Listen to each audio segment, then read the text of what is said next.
Weather update tayo ngayong may bagong low pressure area na binabantayan. Kausapin natin si Pag-asa Assistant Weather Services Chief Chris Perez. Magandang umaga at welcome sa Balitang Hali. Magandang umaga, Rafi, at sa lahat po na ating mga taga-subaybay. Apo, saang direksyon yung tinatahak ng bagong low pressure area? Sa ngayon, nasa may bandang 130 kilometers south ng Pag-asa Island, itong binabantayan nating low pressure. At bagamat may chance maging bagyo, ay inaasahan natin na malayo patungo ito dito sa bandang eastern coast ng Vietnam. So, maliit ang banta nito sa anong bahagi na ating bansa, pero patuloy po tayo magmamonitor. Pero may mga lugar po ba itong posibleng magpapaulan?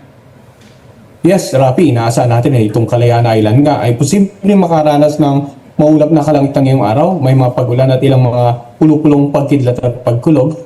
And other than that, yung ibang bahagi na ating bansa ang nakaka-apekto naman ay yung amihan at yung tinatawag na nating shear line.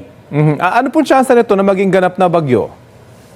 Sa ngayon, medium chance in the next 24 hours or beyond the 24-hour period ay pwede ito maging bagyo. Pero ang nakikita nga po nating senaryo ay dito na sa West Philippine Sea, palayo ng ating bansa at possibly kung kikilos, pakanluran ay maka-apekto nito itong silangang bahagi ng Vietnam in the next 24 to 48 hours. Matapos po nitong low pressure area, may mga posibleng kasunod po bang bagyo na papasok sa PAR?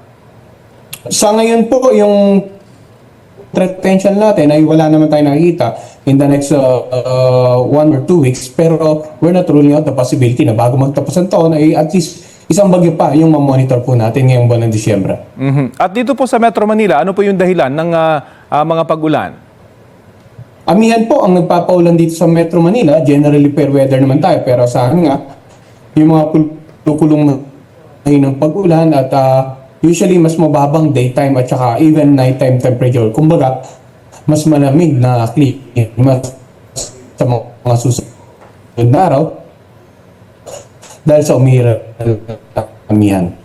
Okay, maraming salamat po sa oras na binahagi nyo sa Balitang Hali.